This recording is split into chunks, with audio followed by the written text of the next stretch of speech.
Straight talk with your host Reggie B. Come on, let's all join in. Free your voice, it's your choice, alright here. Oh, simply straight talk. Hey, Ty, do you want anything before I finish up in the kitchen? You left me to fight and figure everything out by my damn self. Baby, I couldn't stop, and you know that. Oh, whatever. I left to protect you. I left because I love you. Well, how long before you love me and leave and walk your ass out the door again? Damn it, woman, listen to me. I came back for you and to make things right. Whether you like it or not, it is what it is. I didn't ask you to come back. If we don't make this right now, they'll take us both out. Now, are you with me in this or not? I'll do this, but believe me when I say this. When this is over, I want you to stay the hell out of my life. Hello?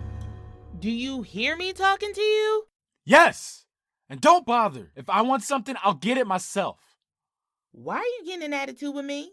Whatever you're mad about, you're taking it out on the wrong person. If you want to talk about something, we can go in the other room and talk. Apparently, you like talking in different rooms. What are you talking about?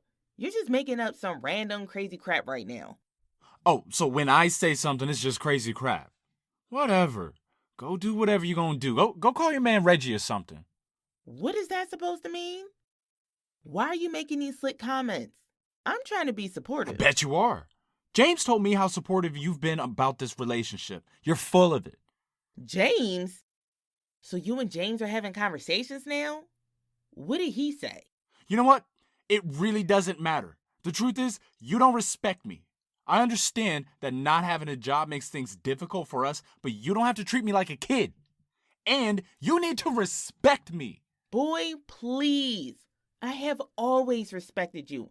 I never complained about our finances. If anything, I did everything I could to make you feel like a man and not like I was running the household. I tried to leave money for you to pay bills. Remember the light bill? I asked you to hold on to cash, but no, you wanted to do it your way. That's right. I did do it my way, and I didn't ask for your money. To tell you the truth, you need to thank James because he spotted me a couple hundred while you're running around bad-mouthing people. Grow up! You borrowed money from James? For what? We definitely needed to watch our spending, but that was not necessary. You need to grow your ass up because you're acting childish as hell right now. So now I'm childish. First I was talking crazy, and now I'm childish. Okay, whatever. Yes, I said it. Childish. You know that man has done nothing but cause problems for me and Angelique, but you sneaking around having backdoor conversations.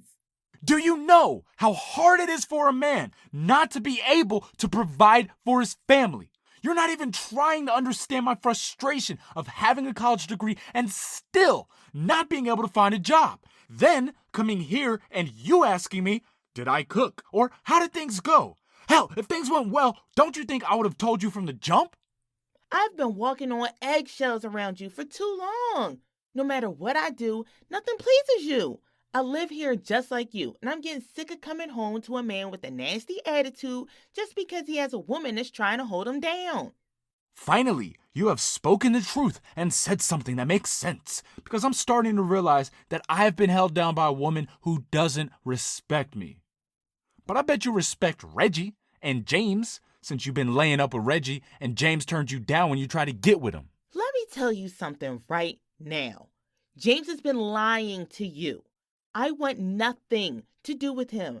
Reggie is a friend, and that's all. He has never tried to hit on me. Are you so dumb you believe anything James says? But that's okay, because this conversation is over, and this relationship has pretty much reached the finish line as well. It's fine with me. I know there's a real woman out there who knows how to treat a man. And another thing, she won't be mixed up about her man and playing games. So, you do you, because I'm definitely going to do me. So you gonna do you. Okay, well go ahead and do you. I know you're not expecting me to sit here and beg you to stay. Please, you got the wrong one. Because, baby, I'm a real woman. I will never beg a man to stay with me. So, little boy, you can get up, step out, and bounce your ass wherever you want to go with whoever you want to be with. So you're not going to put any effort into convincing me to stay or prove James wrong? Now, why would I waste my time or words on doing any of that? Because James has you wrapped around his finger. You looked me dead in my face and straight up accused me of sleeping with Reggie. And you had the nerve to say I was trying to get with James. The only thing I can prove to you is how fast I can forget about you and how quick I can put your ass out of the door. Bye.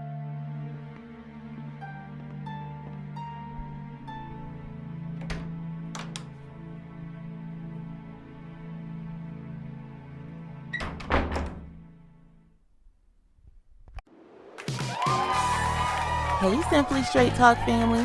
Welcome to the Simply Straight Talk Show, where every topic is a hot topic, and hot topics are all about that real talk.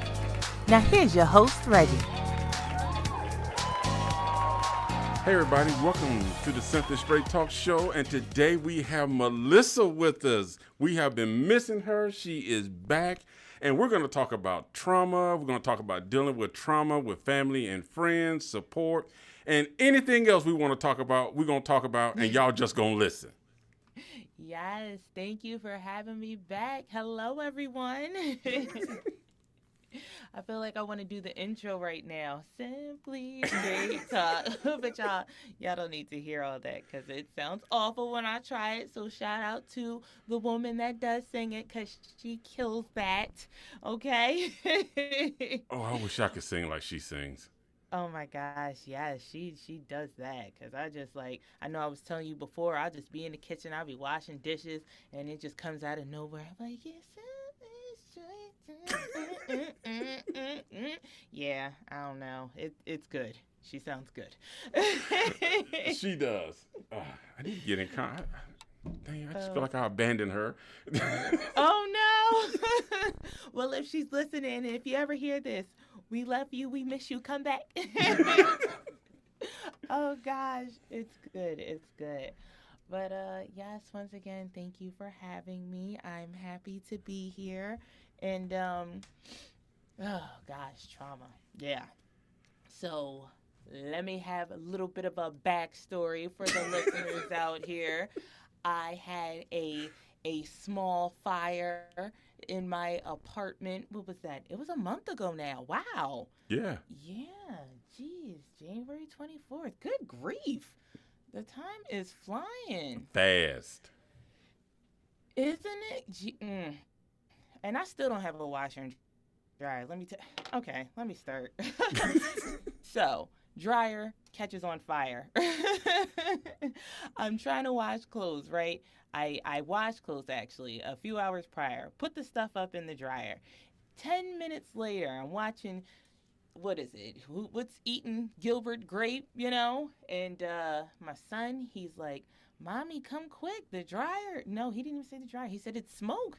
So, I gets up. I'm thinking he's doing something in the other room because he likes to rearrange things. He got that from me. I don't like to keep anything the same in my house for too long. So, a few hours prior, he was rearranging his room, and I thought it was his lamp that, might have got the blinds or something on fire. But I look, it's not his room. So I'm like, oh my gosh, did I leave something in the oven? I wasn't cooking anything, so no, it wasn't the oven. So I keep going, and I was about to pass the laundry room, and I stop, and there's smoke just coming out from the laundry room. It's my dryer. I said, oh my gosh. So, it is a very small amount of fire initially. And, everything that you learn just completely goes out the window for me anyway. Like, I just went into complete panic mode. Like, initially, I'm like, okay, I'm going to throw some water on this. Like, It's an electrical fire, Melissa. Don't die. Don't do this to yourself or your children. Stop. So then my second reaction is, okay, I'm gonna fan this fire with my hands. That's gonna stop it. No, that's not gonna stop it, okay? Get out. And then I actually do have a what is that? A fire extinguisher in my apartment. But that also went out the window. It just completely left my head.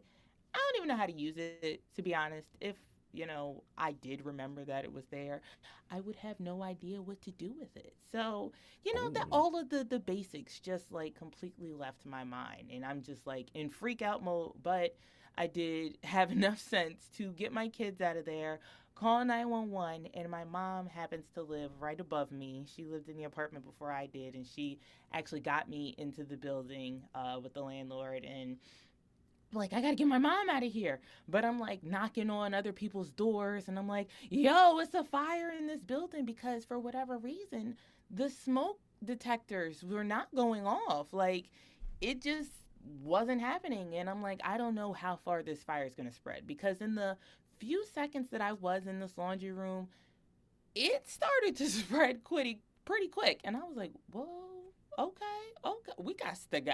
And it's, it's only 8 units in here. And I don't want nobody to get burned up. So we got to go. So I'm knocking on everybody's doors. I'm trying to get to my mom.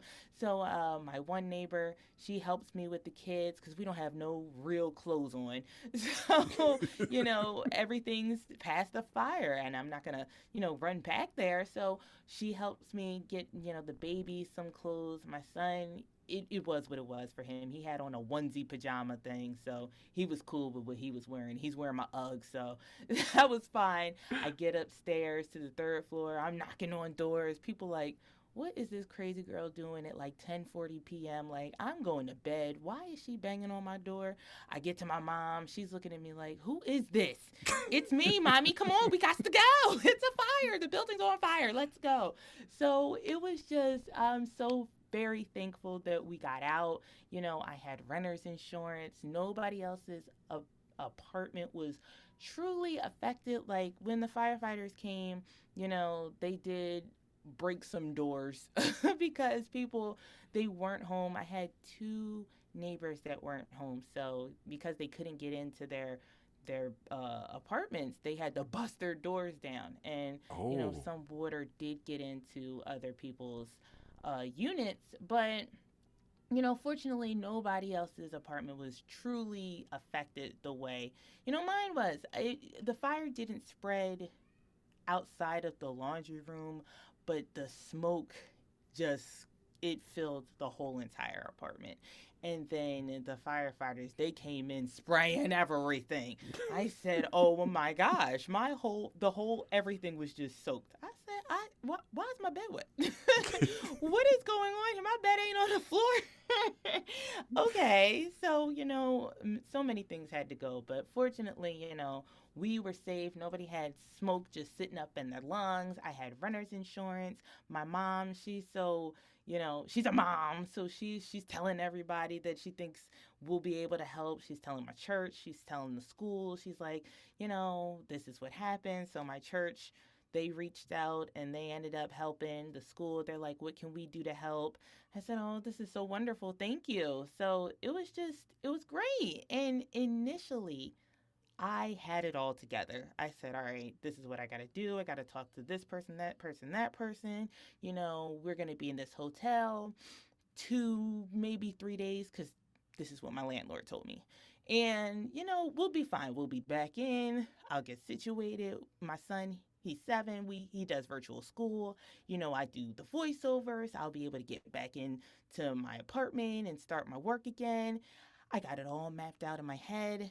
I'll be good. It did not go that way in any way, shape, or form. I was out for 2 weeks and a day. And even when I did come back in, it just wasn't what I thought it would be. The amount of phone calls that I had to make was ridiculous. And it was cool that, I had the help, of course, the renter's insurance, and I had family members that could, make a few phone calls for me and everything like that. But the stress that it began to put on me and weigh on me mentally, I didn't expect that. I never would have thought that this fire would affect me the way that it did, because we walked out, okay, we're healthy. Nobody was burnt up. Nothing is something that, we can't replace. We can replace everything. Nothing that was truly, truly valuable to us, because there were some things in the home that, if they were destroyed, it would have hurt. But nothing happened to those items, fortunately. So we were very fortunate in a lot of ways, but it's just, I just didn't expect how it would affect us mentally. My son, I didn't know until days later that he was just so bothered. My mom, she stayed with him a little bit longer than I was with him in the midst of everything. She said, your son was out here just screaming, I don't want to die today. I don't want to effing die today. I said, wait a minute, wait a Wow. minute. Did you tell him he can't curse, first of all? I know he's upset, but did you tell him? No, you can't do that. But I mean, it was real. Like, he was the first person to even see that there was smoke. Like, I'm in a completely different side of the apartment. It's not a super long apartment, but I didn't smell anything. I didn't hear anything, so I didn't know. If he didn't tell me, it would have took me some time. Like I said, the smoke detectors, they weren't going off. So, like, he was the first person to really, be able to tell anything. And then, we have to completely leave our house, which I'm very grateful that we were able to stay in this hotel, that the renter's insurance, it covers everything. So That was good. I didn't have to pay for anything. Yes, yes. And anytime that I ate out, as long as I kept my receipts, which unfortunately I didn't keep everything. I'm kicking myself about that now, but it is what it is. As long as we kept our receipts, they reimburse you for that. But just sitting into the room, and we're all like starting to get on each other's nerves, and we're all trying to process everything that we had witnessed on our own. And we were starting to go through some things, and you have different people telling you, well, at least you're okay, because that's what I thought. If I talked to somebody else that was in my situation, that's how I would view it. At least you guys were okay physically and you can replace your things. But what about mentally? Like, it was a traumatic experience. I didn't know that was going to bother me the way that it did. And, not to say that anybody's trying to dismiss our feelings, but in some ways it can be a little bit like, I don't really want to hear that. So there are times where I have to break it down to people. Like, okay, I realize that, and I do get that, and I'm so, so blessed that we're okay. But at the same time, like, we are really going through it, like trying to figure out how we're going to balance virtual school, all the things that we have to do on top of, just the regular day-to-day life, all the phone calls that I had to make with my landlord, how to figure out how to get everything out of the apartment. They have to clean up inside of the apartment, try to redo everything. They tore up all of the carpet. They wanted to put flooring, but they can't touch any of my personal property. So I have to go through all of my stuff, but all of my stuff is wet. All of my stuff is damaged, and I have to completely remove everything. My 2-bedroom apartment by myself, pretty much, and I have 2 minor children.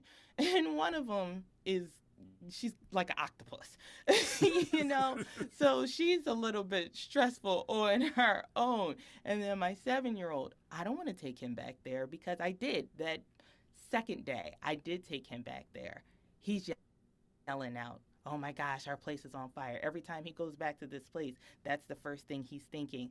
Our place was on fire. We're going to the grocery store. He's yelling out to the cashier, our place burned down. Our apartment was on fire. Like, this is all that he's thinking over and over and over again. Wow. As soon as we came back home, 2 weeks later, I thought that he would have been okay, because I felt better when we came back home and we left the hotel. He felt worse when we came back home.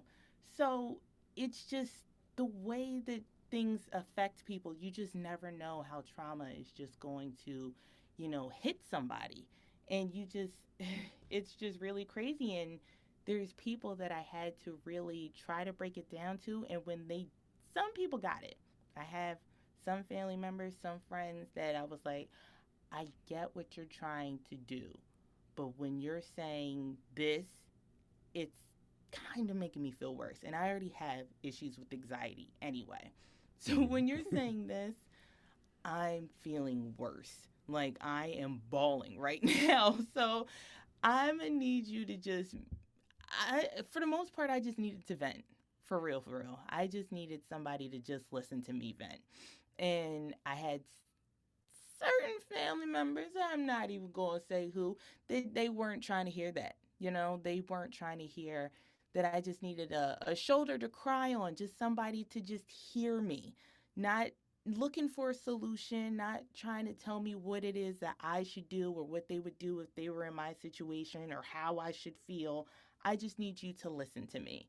And they didn't like that, so they had to be put on mute for a little bit, and I couldn't talk to them for a little bit until I got to a better space mentally. And I felt bad for a while, but I think I'm better now. This was about a month ago. So, I'm able to talk to those family members more consistently now. But for, a good 2 weeks, I was like, I just have to wait. It was too much. It was just too much. And I was talking to these people like almost every day. But if you can't respect what I'm trying to say, because you're not going to know what I'm feeling, you're not going to know what I'm thinking, and Exactly. I may have to explain it to you. So if I do, and you're still not hearing me, and you're still not understanding what I'm trying to say, or at least not trying to understand, you may not fully understand it, but I'm telling you what I need from you, and you can't do that for me, then I can't talk to you right now because you're only making it worse for me. And it's hard in my head right now. So we can't do this right now. You're going to have to give me some space until I get it together, or, you come around, but it's probably going to be until I get it together. And that's what it ended up being. So, especially them older people, they stuck in their ways, Oh yeah. Yes, definitely. Mm-hmm. I think people underestimate, like when you go through something like that, a lot of people are just in the mindset of, like you said, it's like, oh well, you're okay, your kids are okay, what's the problem? But Right. you're having to rebuild everything, and because you're still worried about like what I'm gonna do with my kids. Still got to feed my kids. You still got to take care of your kids. There's still school, and I think people don't take into account the emotional, impact of that. Right. I know I did it. Initially, it didn't seem like a big deal. And also, I didn't realize what the fire had done to my apartment. I went back right after everything happened. It happened about 10:32, I'll say. I'll say that because I know who I was talking to right before that fire. you know. So, I look back at my messages. So 10:32 was about the time my son had called me and said, this is what's happening. So about an hour or so later is when I walked back up. They had cut my power for 2 days. So I had lost so much food. I was sick. I had just went grocery shopping. So it's funny, what you and I were just talking about. I had lost so much food. I was like, I just went to the grocery store. I had crab soup in there. Sick. Anyway. So it just, I couldn't see. Nobody got it. Like, I remember talking to just my dad, and he was like, well, what caught on fire? And I was like, it was my dryer and a lot of stuff in my laundry room. He was like, all right, well, that's it. You should be good. Well, no, because, everything, the whole apartment is so smoky. Like, even now, to this day, a month later, just looking at, when I look up in the ceiling, the sprinklers, some of them are just black. I'm not sure why they didn't clean them or replace them. I don't know. That's their business. I try not to look up anymore. They're just black, you know? And that's not even just in the room that it happened, you know? It just spread so much. So imagine what it did to my couches or the beds or the wall, you know, my clothes. So I had to, it was a lot. And then to have to take all of our clothes and I don't have a washer and dryer anymore. I'm on the second floor, all the way in the back of the apartment with these two daggone kids, and hover them to the to the laundromat. And my daughter, she tries to take all of the clothes out of everybody's washer and dryer. So I'm like, oh gosh, now we gonna get kicked out of the laundromat. I said, oh my gosh, just that alone has been a task.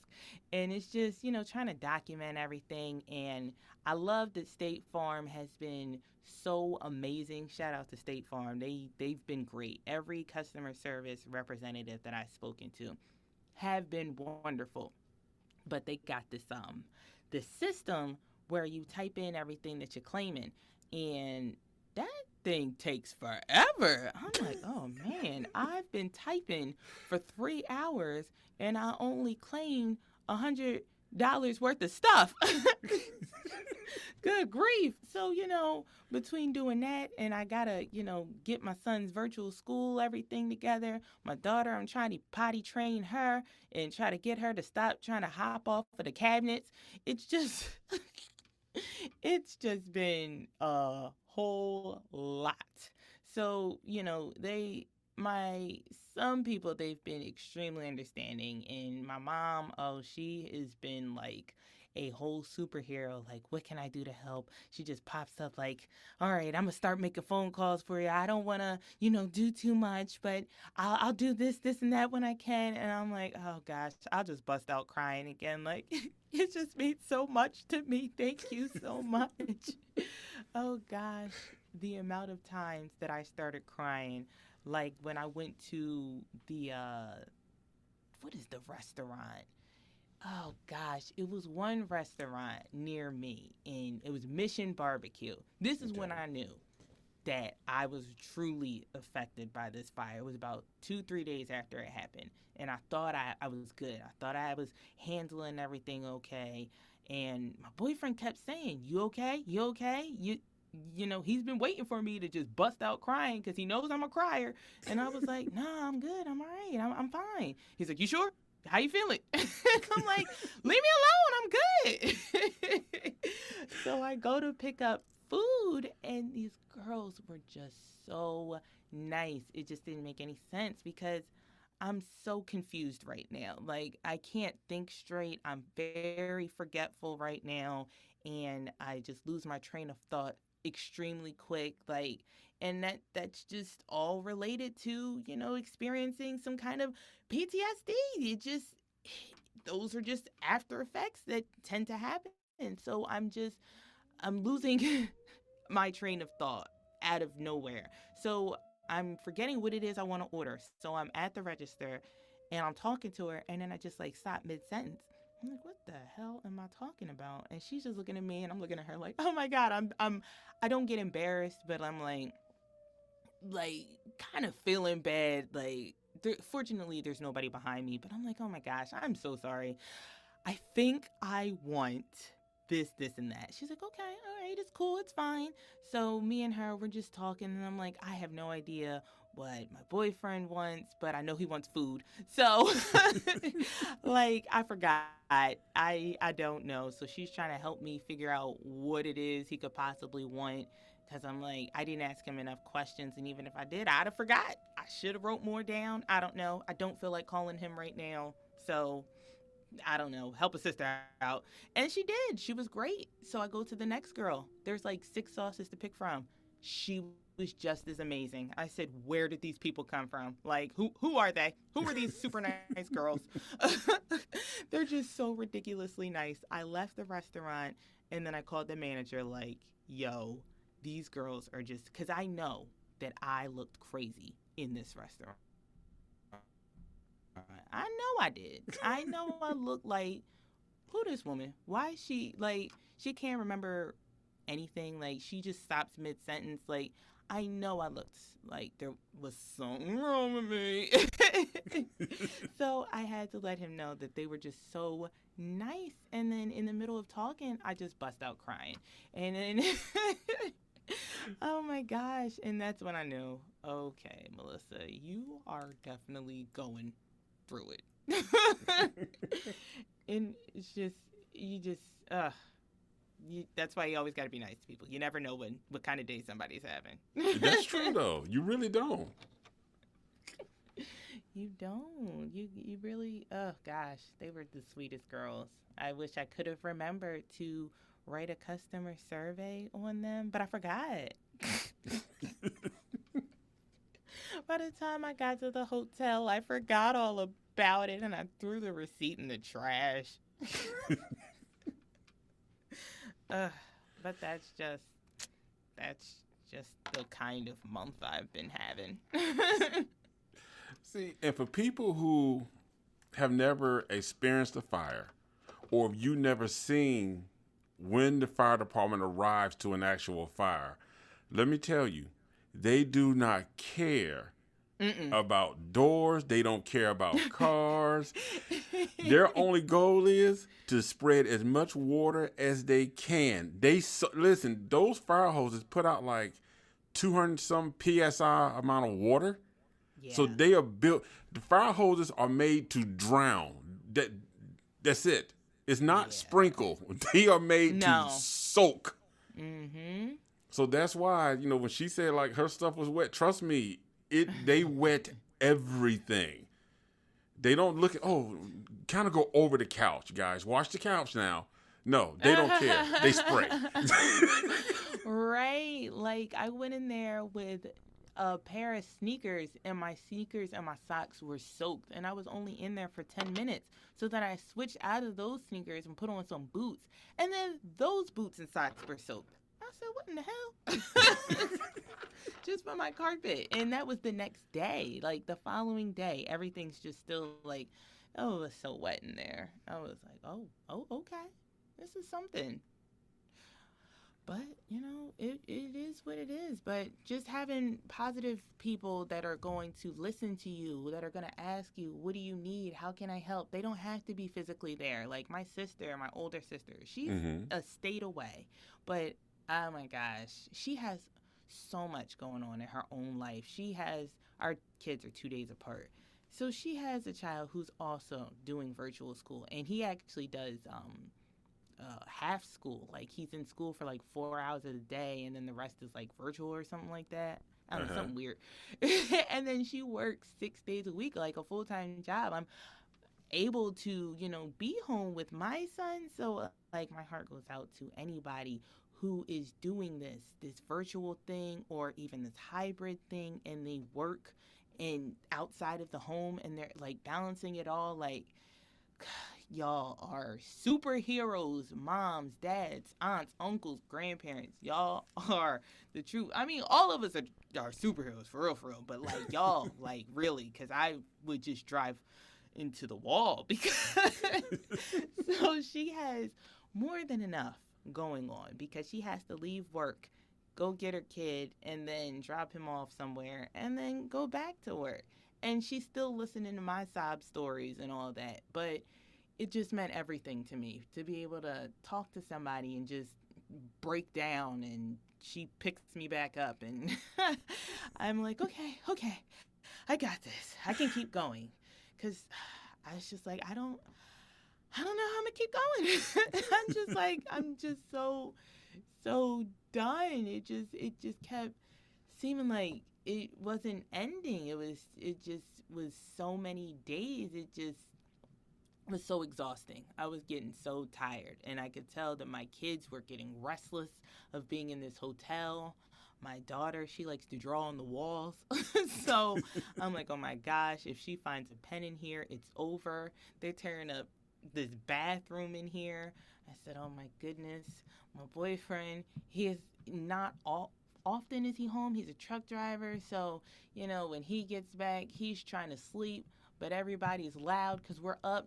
Everybody's used to being in their own space and they get to unwind the way that they choose to unwind. And I've been told by my therapist a good 2 months ago. She told me you need an hour a day to yourself. And I usually either go to the grocery store or I just sit in my car and I listen to one of my podcasts, or, I'm trying to read something, or I just sit there and I talk to myself. That's so, I couldn't really do that. I'm just sitting here because I got a camera on in my apartment. So, I'm watching the kids. If I do go sit in the car, I don't have a camera in this hotel. So I said, oh my gosh, we were losing it. We were losing it. But towards the end, I think you actually ended up telling Angelique. So I just love our little group that we got going on, because, like, y'all just know that, yes, it is scripted in the skits, but these people are good people in real life. Like, they are some amazing people because they actually do care. Like, they reached out after this fire, and she sent me, I just love Angelique's voice, by the way. Like, everything that she says, like, she could say, good morning, the ABCs, she could count to 20, and it sounds way better because of her accent. It's okay. Oh, come on, Reggie. I'm like, oh my gosh, I just love it. And she's not a texter. She's not for all that. She's like, I'm a voice actor, so I'm going to send you a voice memo. I'm like, okay, girl, I got that. Yes. So she sends me a voice memo, and I was like, I'm going to cry. I think I did cry. I'm pretty sure I did cry because I cry. Even before the fire, I'm a crier. Like, I could see a really cute commercial, I'm gonna cry. I'm gonna cry. Like, I'm waiting for Angelique and Melissa to, get their lives. When you write that, Reggie, if that ever happens, I'm gonna cry. I'm just putting that out there. So, yeah, she sent a message, and I was like, oh, that was so sweet. So that was just like part one. And then my mom, she said something, every week she's on a prayer call with the church. My church didn't open back up since COVID. They just do everything on either Zoom or it's just like a call-in thing. So she was like, if you want to join the prayer call, go ahead. I would love for you to do it. She was sick at the time, but she was leading the prayer call, and she was reading some I can't remember what it was because my memory's still bad. But I said, all right, this is the first time I've joined. So I hopped on, and it just really sat with me what everybody was praying about, what they were talking about. I can't even fully remember the verse that my mom said. Oh, gosh, I remembered it up until like last week. Mm-hmm. Good grief. It'll hit me as soon as we're done. It will. But I was like, okay, you know what? I'm going to pull myself out of this. Like, I cannot sit here and be sad forever. This just cannot keep going on. Like, oh my gosh, because I was just feeling bad for myself after a while. Like, week one, the first half, I thought I had it together. It was like different stages. Like, the first week, part one, I was good. Part two, I was like, I'm falling apart. Part 3, I was devastated. Part 4, I was like, I'll never get better. Oh, God. But then I got to, like, part 5. I was like, okay, Melissa, cut it out. Like, you're better than this. You don't do this. Stop it. So I was like, all right. I did the prayer call, and then it just happened to be a nice day outside. It wasn't super cold. I took my kids to the park. We got some real good fresh air. We just started walking around in circles. I let my son get his scooter out. Fortunately, it wasn't in the laundry room because it usually is. So he would have lost his whole mind. I would have bought him a new one, but oh my God, I would have heard about that one till, I don't know, Christmas. So, yeah, we just walked around, and it was like, I don't know, I felt better instantly. It was like, all right, anything that we go through, we will get through this. Like, I can handle anything. Like, I just look back on my life. There's been so many situations that I thought I was not going to make it out of, and I clearly did. So it's just, I just had to change my perspective. Like, this situation did suck. It did. But, there were good things that came out of it. Like, I got my insurance money pretty quick, and I was able to replace some things that I wanted to replace anyway. Like, I did want a new mattress. I wanted a new bed. My son's Okay. bed, it wasn't that comfortable. I was being cheap when I bought it, so I bought him, it ain't had no bounce to it anyway. So, I needed to go. I had 2 couches. I didn't even need 2 couches, but I didn't want to throw one of them away because I've had it since it was our first house that my mom got when my parents divorced. And it just meant something to me, but it just had to go, So it was just different things. I'm a hoarder. Like this, I just don't like to throw things in the trash. But, there was a box. There's several boxes in the laundry room that were just, they had to go. They were burnt up. They were wet. They were just, ugh. So there were things that I can look at and I'm like, all right, these were blessings or they're good things that came from this. And I really did have to just change my perspective. And that night, I got a text from my mom. She's pretty cool with the landlord for whatever reason. They're just, I don't know, way cooler than me and him are because I'm like, why did you get this text before I did? And she said, he's done your apartment. I said, get out of here. Just as I'm sitting here thinking, all right, you know what? We can handle this however long we're going to be in this hotel. We'll be fine. I find out I can go back home. I said, oh, okay. All right. Well, that's fantastic. So I ended up dropping the kids off and I just got to work and started cleaning my butt off. And I have been cleaning ever since. Oh, gosh. I know you're happy to be back. I'm so happy to be back. Like, oh my gosh. I was sleeping on the floor up until Tuesday. Mm-hmm. Oh. Was it this Tuesday or the Tuesday before that? No, it was the Tuesday before that. See, these days just running together. Good grief. Wow. Yeah. It wasn't this Tuesday, it just passed. Okay. Yeah, because, we threw out our couches, we threw out our beds, and I didn't expect them to say, yeah, you can come back this quick. So we had a couch, but it's a sectional we got to put back together, and I don't put stuff together. I don't do that. It's just not me. I put it together and it looks crazy. So, and he's on the road somewhere. So I don't know. I was just sleeping on the floor. So I'm just happy. I got a bed now. I said, oh yeah, it's looking like something. And I'm starting to put my studio back together. I am so ecstatic. I just want to do cartwheels. Oh gosh. Cause that's a big change when you go through that, then you trying to put everything back together. And it's almost like you're starting over in a way. It is. It's like I moved back in. It felt like. Because, when you move in, your stuff is in boxes. Unless Right. You're kind of like me sometimes. They're in bags. But depending on what move I moved, I've used bags. It is what it is. Okay. Oh, I have too. Okay. We've been there. Yeah.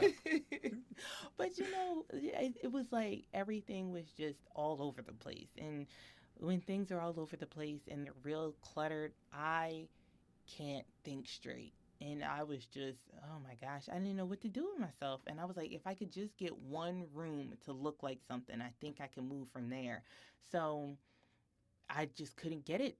I was struggling so hard to get just one room to get there. So I was talking to my therapist and I was like, Girl, I don't know what to do because I don't have the help that I need. I got these kids every time I clean up one area or, all my dishes, they were so smoky. I had to rewash, and I hate to wash the dishes, and I don't use my dishwasher. So, I can't stand washing the dish. I'll do it, but I'm cursing the whole way through.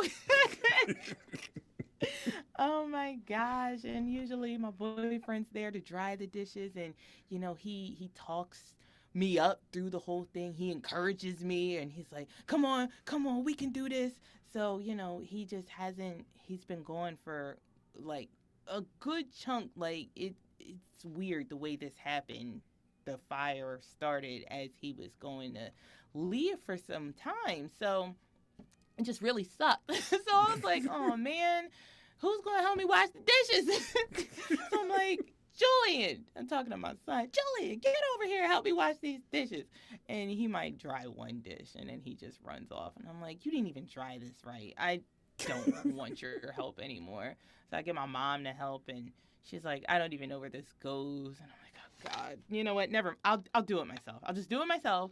I'll do it myself. But my therapist, she was like, Melissa, you have to take some help. You cannot do this by yourself. I was like, Elsa, you're right. You're right. I can't do this all by myself. Like, she's like, you went through a traumatic experience. It doesn't matter how big or small it was. You need your tribe. You need these people in your life to help you. And it doesn't matter how long it takes for you to get your house in order, even if it's not until Mother's Day. That's okay. Don't be hard on yourself, because I was hard on myself when I got back. I was like, this room should be done by this day, and I should have this together by this day. And I was putting these really crazy timelines on myself that just were unrealistic. And I was stressing myself out even more. Like when I got back, I was happy to be back, but I thought that all of the stress would be gone and I would be so much more relieved. But it wasn't like that at all. I was happier, but I was still just as stressed out, if not more stressed out, because it didn't look like my apartment anymore.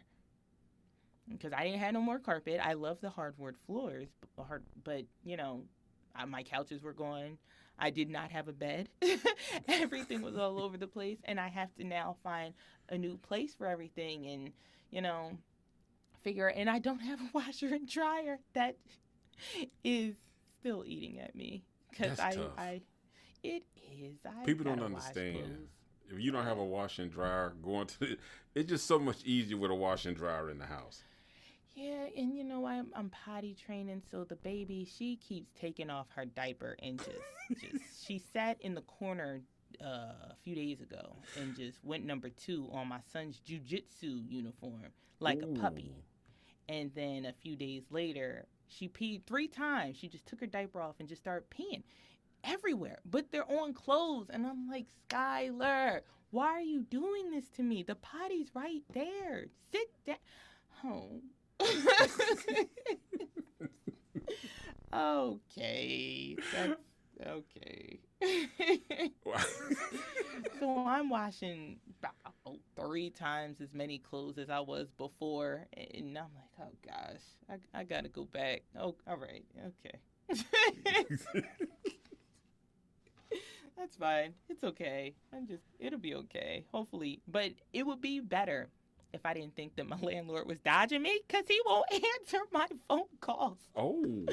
Oh my gosh. So I said, oh, okay. And the issue was, we're not even going to get all that. We're not going to do all that today. But yeah, it's just,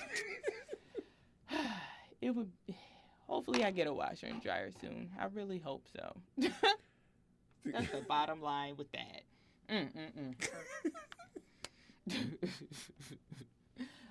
Yeah.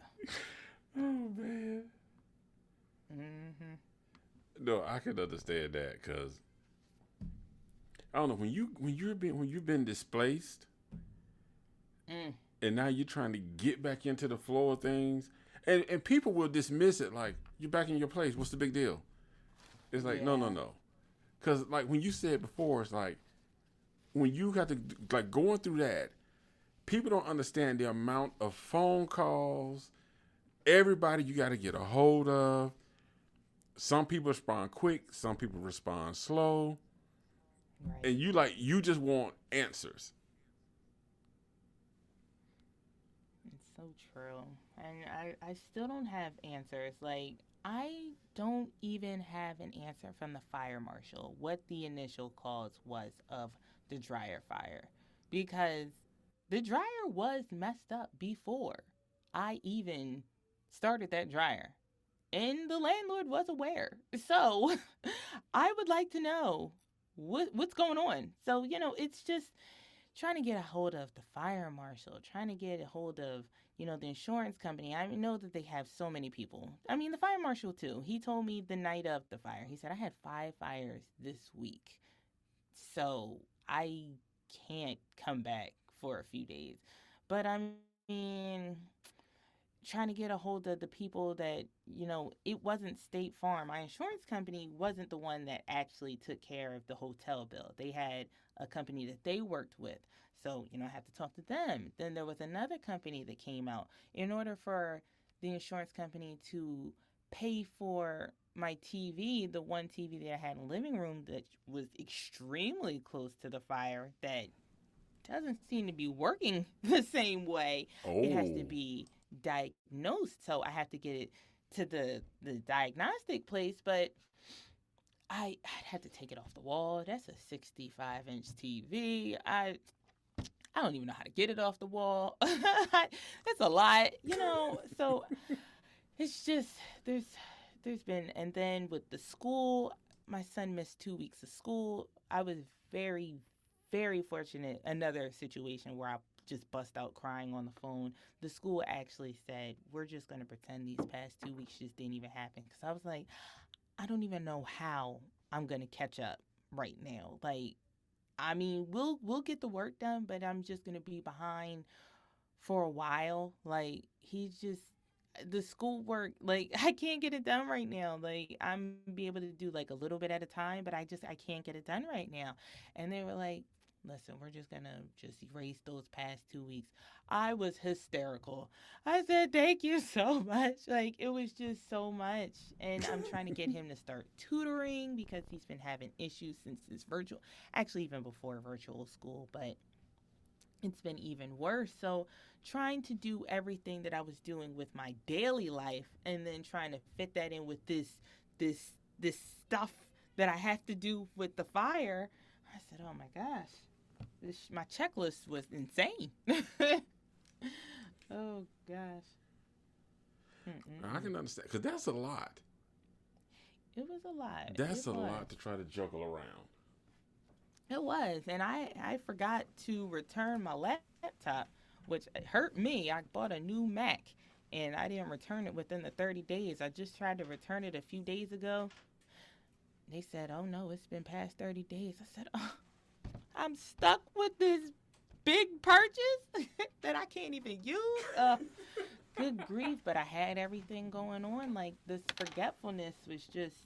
But I feel like I'm getting some of my ability to retain information a little bit better, and I'm starting to force myself into a routine now. And like, before everything happened. Yes, Julian. It's spinning. Oh, okay, go head out. That's what it's all about. What is your sister doing? Okay, don't let her in here. Don't go out there before she tries to jump on the counter or something. Don't let her in here.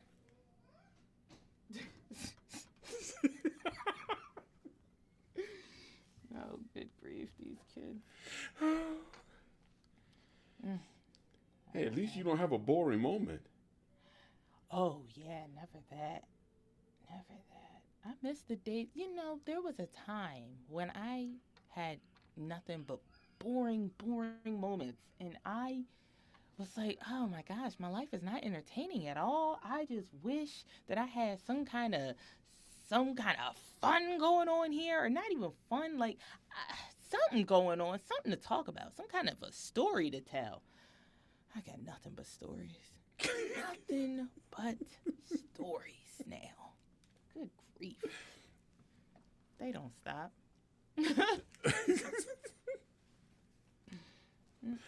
See?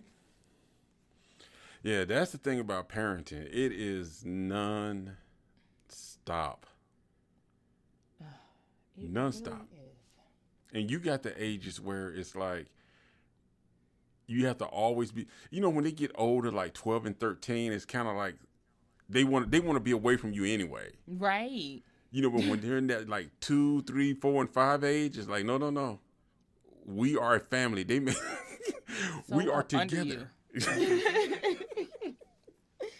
Oh my gosh, yes. And I'm like, part of me is like, oh my gosh, I can't wait till he hits like 13. But then part of me is like, no, girl, stop. Because when he is 13, I'm like, why can't he be 7 again? I'm going to miss these moments when all he wants to do is show me what he did that didn't make any sense, or tell me this joke that wasn't a joke at all. Like, he thinks that he's a stand-up comedian right now, so everything is, get it? And I'm like, Julian, that wasn't a joke. You just said 2 + 2 is 4, and you laughed. But okay, I get it. I do get it, but it wasn't a joke, handsome.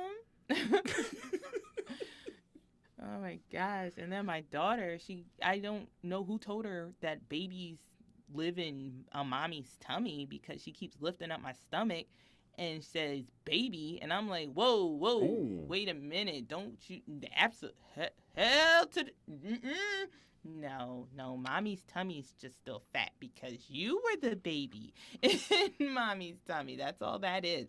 There's never again gonna be a baby in mommy's tummy. That y'all didn't know. Y'all ruined that. Yeah, it is. I have more than enough. Enough is enough. Oh, see. Nope. I'm good. I'm good. Cause like, it's just, especially with this. Ooh, becoming a teacher.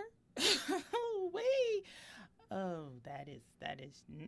No, that has really. I've lost all types of patience. I had a lot of patience, I think, as a parent, and then I became a parent of 2, and then it got a little bit thinner, and now I'm a parent of 2 and a teacher. I don't have any more patience. I wouldn't have any patience for another child. Absolutely not. The second that I get both of them to sleep, I'm like, okay, I have time to work on this or that. I can catch up on some work. I can clean. Then I just sit there. I'm like, oh my gosh, it's quiet in here. I'm so excited. And then I fall asleep. I said, this is it. Good grief.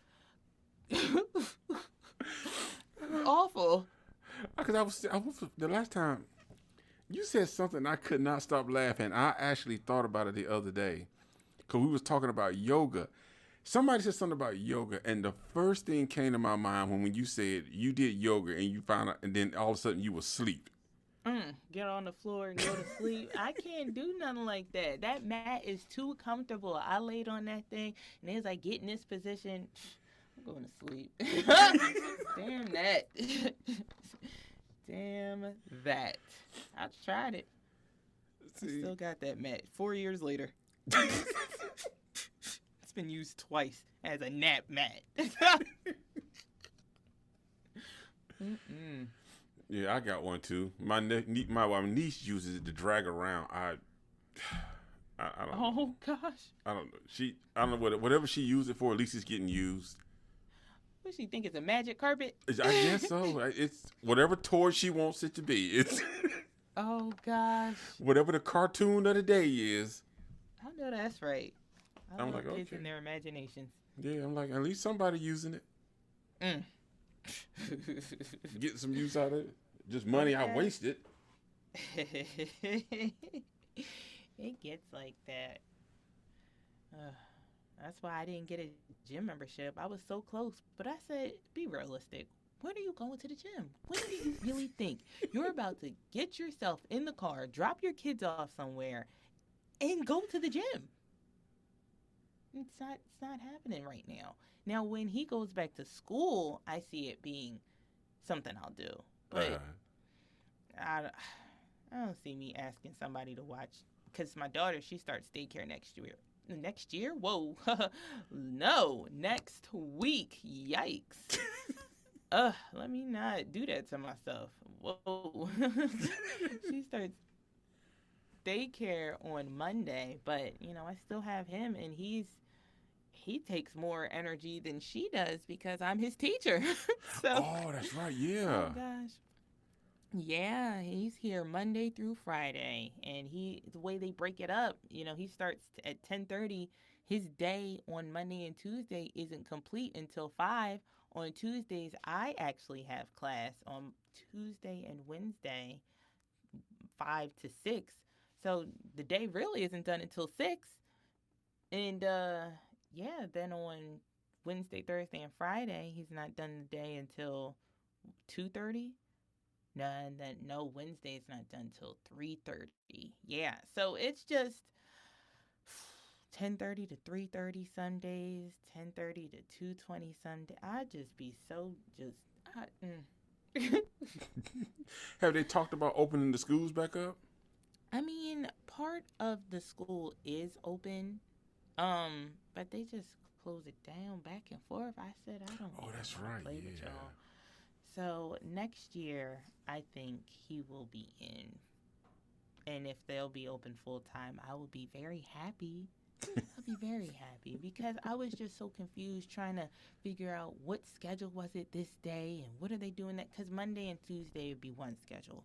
Wednesday would be another schedule. Then Thursday and Friday, he'd be in there full time.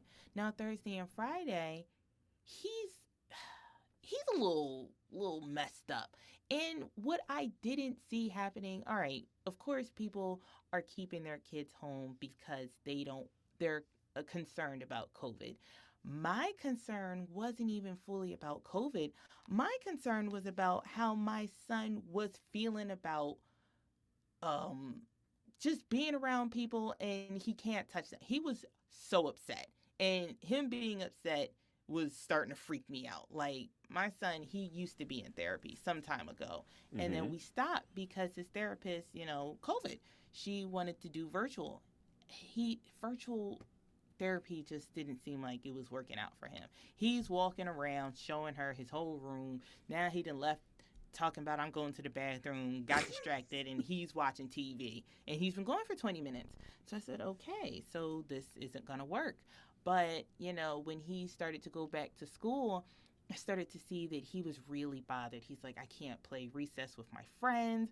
I can't do this with my teacher. My son is a very touchy-feely person. He likes to hug. He's very affectionate, like his dad. And I'm like, okay. So when he realized he couldn't do those things, he would come back so sad. And I'm like, oh, all right, son, it's only temporary. It's not going to be like that forever. But every week he would come back more and more upset. And I said, okay, what am I supposed to do? So then they started opening and closing, and it's just, he's confused. Well, am I in school or am I not? And I'm like, you are, but they're just trying to figure out what they're going to do with the COVID situation. He's like, well, then why don't they just keep it virtual? I mean, I don't know, son. I don't know. I'm asking the same question. Like, he's asking me real questions. And I'm like, wow, you're only 7. Why are you even asking me this? So I don't know, he started freaking me out. So I said, okay, maybe we should keep you home. So the very last time that they decided to open back up in January, he's 7. He never did he have any issues going to the bathroom, like, as he's awake. And he had a accident at school while he's awake. And I said, we're done. You just gonna stay home. And I was like, what is this? He was just so upset. And I was like, I don't understand. Like, why I don't know. He just had a day that day. He said, I know that I was bugging my teacher, but he feels like he doesn't even really know his teacher because he doesn't get to spend, any real time with his teacher. He was only with her 2 days a week. They were closing it, then they'd open it. And he's like, I don't know her. And then when I do get to see her, seems like I'm getting on her nerves. I had to go to the bathroom. Then I just went on myself. I said, you can't do that. You're staying home. You're just going to stay home. To hell with it. I don't know. I don't know. You're going back to therapy. I'm already in therapy. We all just going to be in therapy. We're going to figure this out, all right? COVID, he's just like, every night he prays and he says, "Dear Lord, please let COVID be over soon. Amen." I'm like, okay. Okay. Hey. All right now. Ain't nothing wrong with that. Yeah, so it was just something. His dad was concerned that, about the virus. And I was concerned about the virus too, but my concern also was about his mental state. And he was just so affected by, the opening and the closing and not being able to touch people the way that he used to. And I was like, I never thought that he would be so bothered. I didn't see that, but I've also noticed that other children are really bothered by this. So, I mean, this is a real thing. I mean, I really do hope that this is over soon, because these poor kids, this is a lot on everybody, but these kids, some of them just can't express themselves the way that adults can, and then the way that it comes out is just unfortunate. And it was unfortunate that my son had an accident. I said, "Yo, we're not gonna do this again. you just stay home. It's okay. It's okay. I'll never get me time again. I don't even know what that is, but I'd rather not have me time than have you completely lose all your sanity. It's okay. I'll sacrifice mine for yours, I guess." It's like, no, I get it on the weekends. Grandma takes the kids. See, that would require, so when you think about kids, a counselor and a teacher, they would really have to change the way they educate. Mm-hmm. And how a counselor deals with a kid. Because I'll be honest, I know if I was 7 years old and you put me in front of if we had computers back then, not giving away my age, but, if you put me in front of a computer, I had to listen to somebody talk, I might give you 2 minutes and I'm probably looking at some game or. Yeah. It's just hard. Like, you would have to really actually turn like the session into almost like a TV show with the kids. Right. So they'll kind of engage more. Because if you just try to talk to them like, "So Melissa, tell me about your day." It's like, yeah, it's fine. I got a video game over there right now that I'm looking at.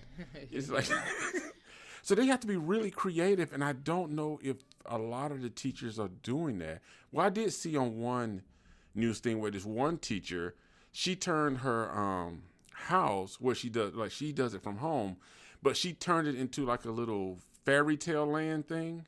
Aww. And she changes the themes to sort of each week to kind of keep the kids interested. I'm like, first of all, it was a black teacher. I'm like, yes, okay. Yes. But she had a good point about like having to kind of re-engage students and educate in a different way. Right. I was like, you know what? That's a good point. Absolutely. I know that I just found a therapist for my son because he's got to see somebody. he's not even just because of COVID. There's just other things. And now that he's becoming older and I'm explaining more about the fact that he is a black person and he will become a black man, that is something. And, it being Black History Month, and he has a he's had nothing but white teachers. So, and is a majority white kids in his classroom. So he's been trying to process that and it's not going well. So I'm like, oh, he definitely needs a therapist. So I had to make sure she was a black therapist because his last one was white, and she was cool. But this one, she said that that's what she does. She makes it more interactive because she's like, I know that, these kids, they sit in front of these computers in school all day, and that's got to be boring. So I try to make it as fun as possible, but still, get to the issues and everything. And we talk about our blackness. I said, oh, you go, girl. Thank you, guys. Because, I need him to feel that he can talk about that with someone, because we be talking and then, I don't know, he be getting off track, and then I don't know. My patience isn't where I think it should be. So I think she's trained for that. So she got that. I don't know. So yeah, I'm excited for him to start next week and see where that goes, because I've been trying to find somebody that'll take his age, and I didn't want him to do virtual for that reason. And I kept putting it off and putting it off because I was like, I'm just waiting for the world to open again. But none of the therapists around here are trying to see anybody in person in his age group. My therapist, she'll see somebody. I go in all the time, but finding somebody for his age group, a black therapist, was just so in my area was a challenge. And I just threw in the towel and I said, all right, we're going to try this virtual thing and see how this goes. And if it doesn't work, then I guess my search will continue. But she sounds promising, so I will keep everyone updated if y'all want to know about it. Shoot, I might need to use her. I know that's right. Cause listen, who don't want to talk to somebody every once in a while? Like, I love talking about therapists. I missed my session on Sunday and I was devastated. I was. Because I think it is a good thing. It's, yeah. You know, people like me with the Batman complex who stay locked up in their little caves. It is a good thing because sometimes you need that person who can kind of give you a different perspective. They can make you see a side of things, and sometimes they can help you. Like if your confidence is low, they can kind of help you work through that type stuff. Right. But people go for the wrong reason. People don't go to a therapist for the wrong reason because they think either you're crazy or they think that, people are going to judge me or, no, it's about you. Don't worry about what other people, take care of you. Absolutely. I don't understand why that is such a thing. Like, I can't go because somebody's going to think I'm crazy or somebody's going to judge me or going to look down upon me. Like, who gives a crap what anybody else is thinking? Are they inside of your head? Are they living your life? Are they going to take care of you? No. To hell with them. You got to do what's right for you. I know that I was drowning inside of my own mind. So that's why I had to make that decision for me. And it's one of the best decisions I've ever made. Like you said, Reggie, she was saying things to me that the kid's dad, we've been on and off for the past 10 years. And he has been telling me the same things for the past 10 years. And now she's saying things to me that he said, but she says it in a different way, and it makes me change my perspective. And now our relationship is better than it's ever been. And I'm like, oh my gosh, wow, I should have been. Where have you been at? Where have you been, Elsa? Because, oh my gosh, it's just. But I had to be open to that. I had to change my mindset. Forget. I've had different family members that were like, if you go to therapy, you were crazy, or you're like this person and that person had this and that wrong with them. I'm like Melissa, all right? That's the only person I'm comparing myself to is me. And I know that Melissa needs help. It's not about me being crazy. It's just I need somebody who can help me see things differently about myself. And it's not about I did anything wrong or I need to undo some crazy inside of me. Now, am I a little off? Absolutely. And I'm okay with that. That doesn't mean everybody going to therapy is. That just means Melissa is. But that's for a whole nother different, But, I think that everybody should, just try it out. And then it's just not a one size fit. I keep saying that because I just keep hearing people say that they've gone and they've tried it and it didn't work for them. And I'm like, try another one. I've gone to therapy on and off since I was 12. I've tried different therapists, but I wasn't open to it when I was 12. I wasn't trying to hear anything that they were trying to say. But even if I was open to it, I don't think I was going to like her. She wasn't the right fit for me.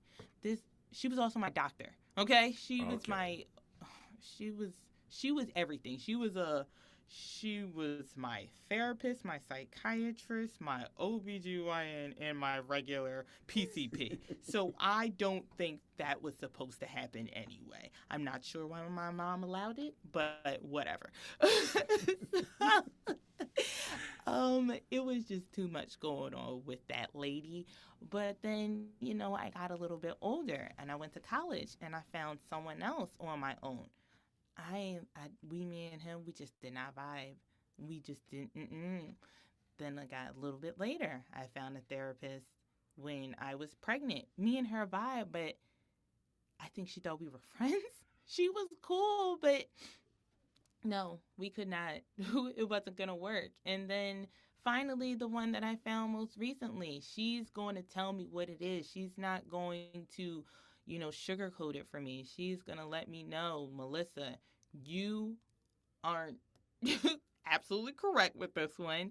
And maybe if you look at it like this, she gives me homework. She gives me, different ways to view things. And I just absolutely love it. She's great. She's great. But it took me quite a few years to get there. And I wasn't open to the first two anyway. I went, but I wasn't all the way there. But at the same time, that very first one, she wasn't.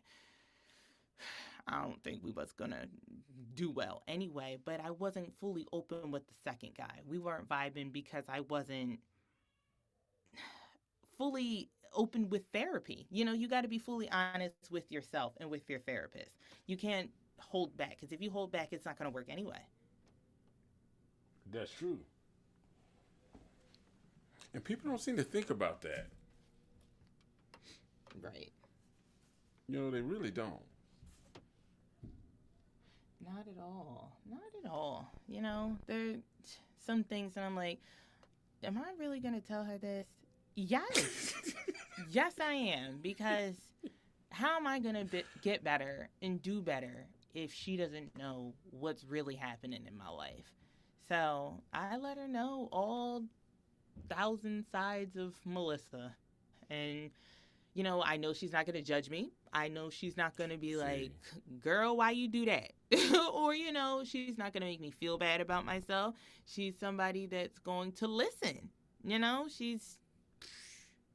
And then she can help me come up with a reasonable solution if that's what I'm looking for. Because there are some things that I'm looking for a solution, or there's just some things where I'm just really just looking to vent.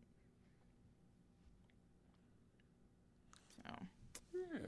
And venting is good because, like you said, you can't hold back. Keeping that stuff in, all it does is just makes you tear yourself up on the inside. You become an emotional roller coaster. Right. That is so true. I have somebody I'm very close to that I talked to just a few days ago. They've been holding so much in, and they said that they were trying to hold it in because they didn't want anybody to look at them a certain way, and they didn't want anybody to feel any type of way about them. And I said, but you can always talk to me. And they're like, well, you have so much going on. I'm like, but you can still talk to me. It's okay.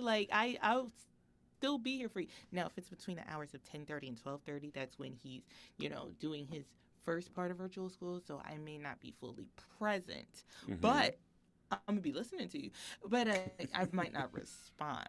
But you can't hold that stuff in because it's gonna eat at you, and that can make you sick. Yes, you can't do that to yourself.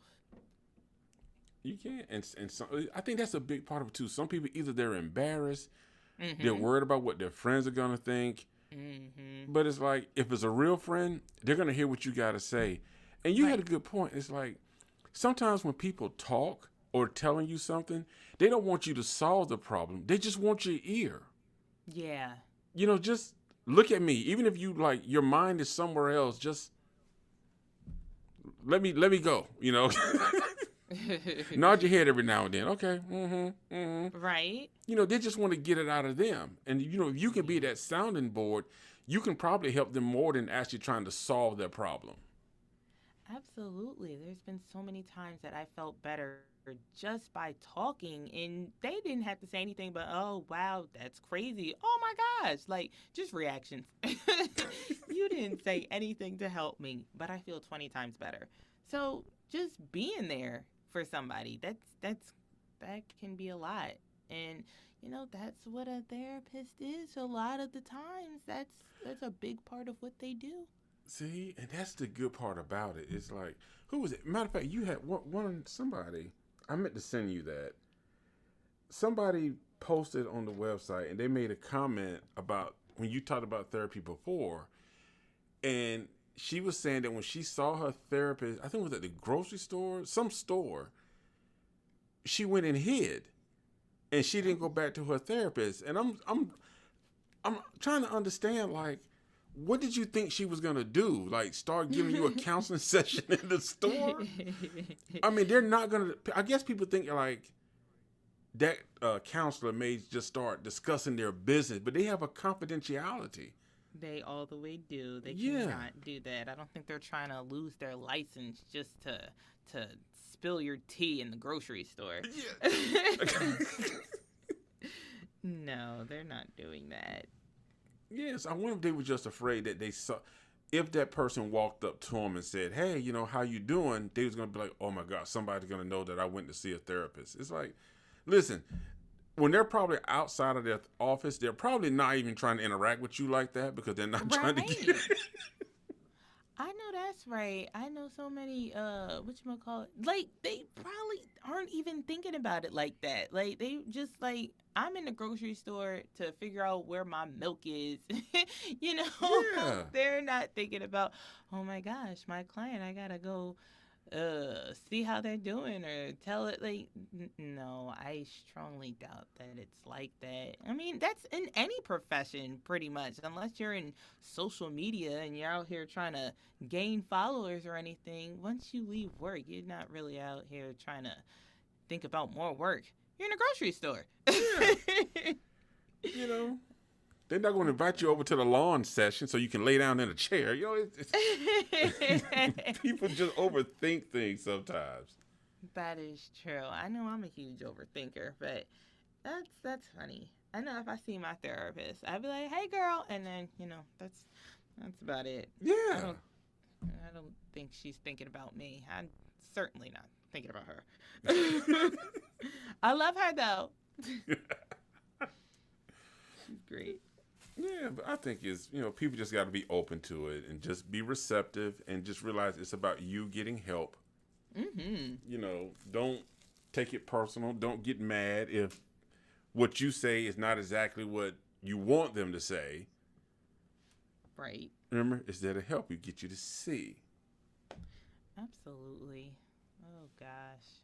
Yeah, I think therapy is just great. And then now that there's I mean, COVID has its positives, to be able to do virtual therapy sessions. I mean, there's some people that don't want to. You'd rather go inside and talk to somebody. I know in the beginning of COVID, when my therapist first started saying, "We're going to do virtual therapy sessions," I was like, "I don't want to talk to you virtually. I want to come inside. Like, I want to sit on your couch and I want to talk to you that way.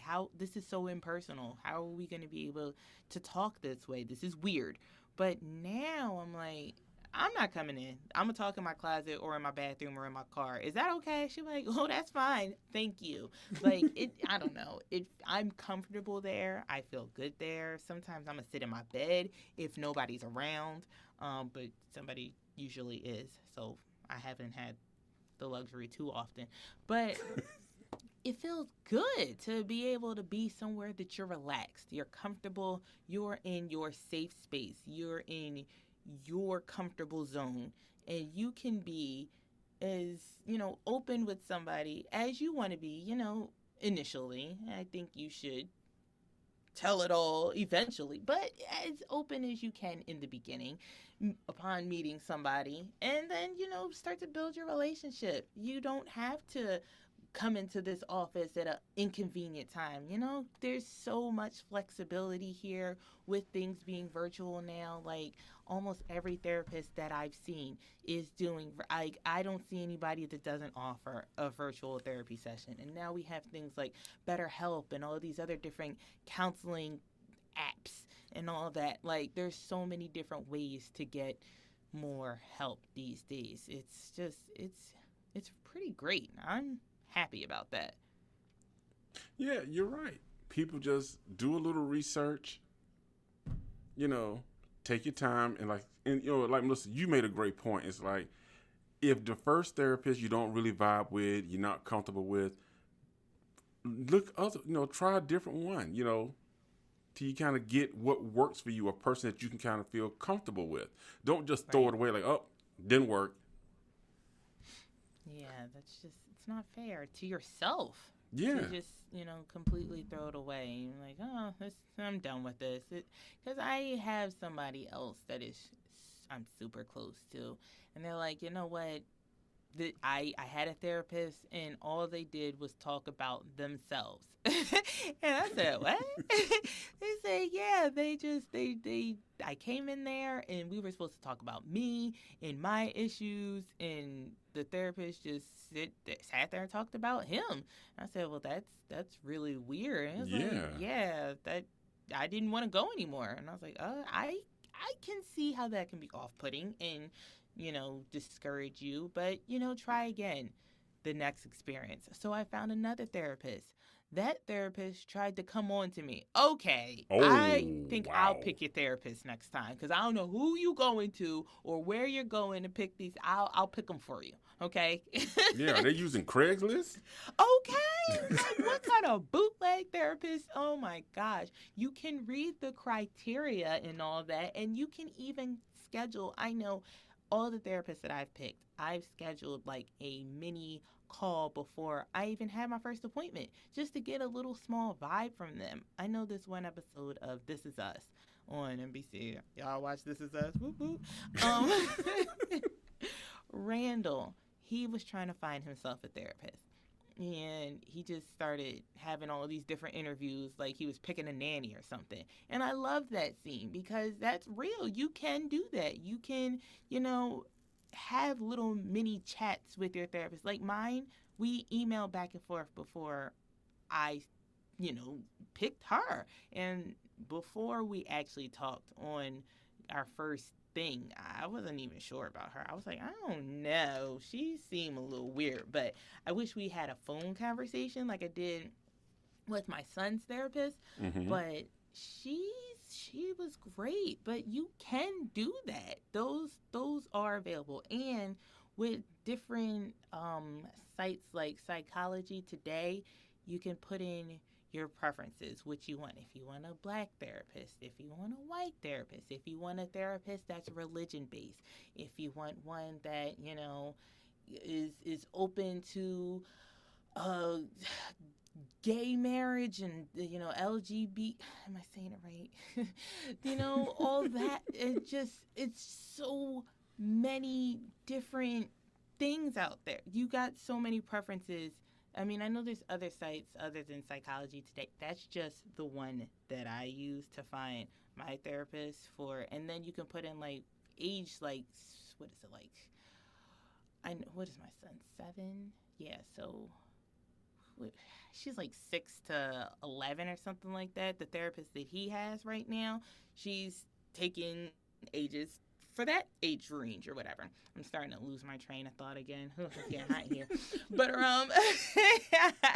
it's getting about that time. But yeah, so there's different things that you can do before you even pick your therapist. But it's really not a one size fits all. But there's just so many options, and I love how it's almost like ordering food right now. Like I was just so excited that it's just crazy how you can just go into the search and just pick all your preferences. And I'm like, wow, I can even decide if I want them to be a Christian.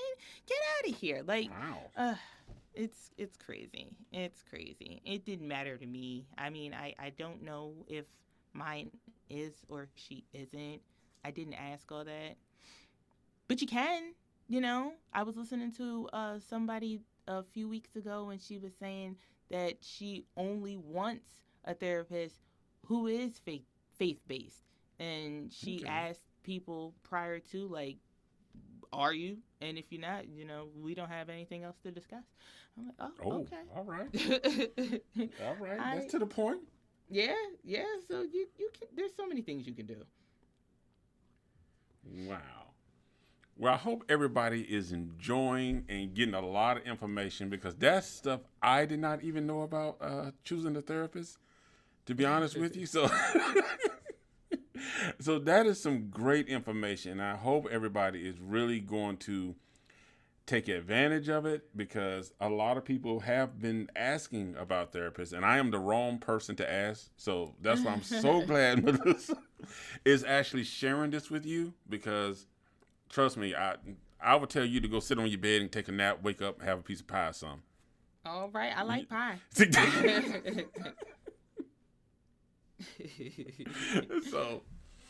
But yes, so we definitely want to thank Melissa, and always welcome back. Come back. We got to get, you know what? People have been saying, why have you not been back? Listen, scheduling is tough. Trust me.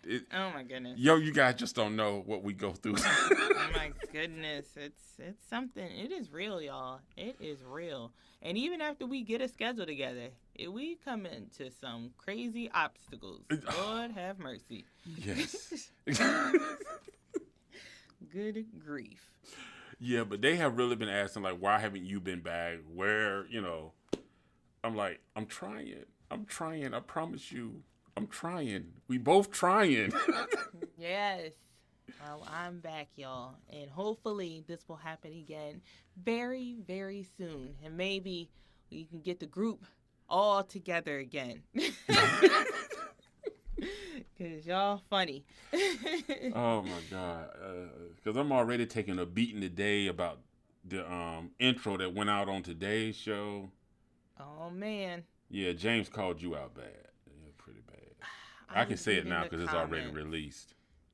Yeah, I got in the Instagram comments this morning, and then I kindly backed back out and said, okay, I'm going to need to take a second to respond in a little bit. I said, there's a lot of words here. Somebody wrote a really long, who was that? It was a really long one. I said, okay. Had to be Kimberly or Ashley. Oh, my goodness. Yeah, y'all are very dedicated. Y'all go ahead. Oh, my goodness. That's funny. James, yeah. And that's the new James, right? Yeah. Yeah, they said the new James. Like, my. Oh, my. It's funny. It is so funny. So. Yeah. Y'all are hilarious. I'm telling you, y'all are something else. Yeah, this one, Rhythm and Soul 12. Oh, was it William? Yeah. Oh, okay. Yeah, that one was long. I said, and then I see Kimberly, and I see this Ashley. She said, this is so not fair. Melissa Angelique, and how he is ruining their lives. That's right, Ashley. It's not fair. It is not fair. Yeah, because Ashley is your little fan guru. Okay. And Kimberly is Angelique. So after it comes out, Ashley will always send me something like, so you're not, Melissa's not here? So where's Melissa? Shoot. So why is he calling out Melissa? I'm like, okay. Melissa got hers in, and she's like, no, he's getting more. I'm like, oh my God. That's crazy. I'm about to send you a follow request. Hey, Ashley, follow me back, girl. Oh, snap. That's funny. Oh, my goodness. Yeah, she's something else. Her and Kimberly, those two. Those two. Oh, gosh.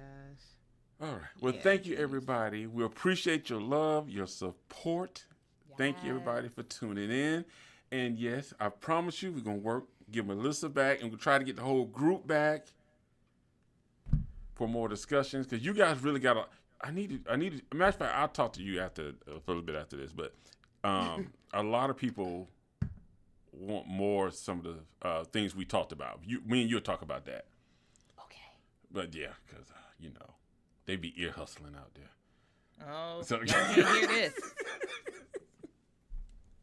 All right then. All right, everybody. We're going to let y'all go, but thank y'all for tuning in. Thank you for the support. And thank you again. We hit like 50,000 views. So, and that was for 2 months. 2 months worth of shows. So, thank you. And hello to China. Who's China? That's the country. Oh. Yeah, I can't speak Chinese, so sorry about that. Oh, I thought he was about to try to say something. I was going to repeat it, but No, I can't. We'll try to learn something, and then we got y'all another show. There you go. Hey, that's a good idea. There you go. Yes, we got to represent for China. Yeah. Since they commenting, and I can't understand, but All right now. All right, y'all. We're going to catch y'all on the next go-around. All right. Thanks for listening to the Simply Straight Talk Show with Reggie Maddox. If you like what you just heard, we hope you'll pass along our podcast to your friends and colleagues. And please leave us a positive review on iTunes. Be sure to check out our archive section on iTunes, Spotify, Libsyn, and YouTube. Join us next time for another edition of the Simply Straight Talk Show.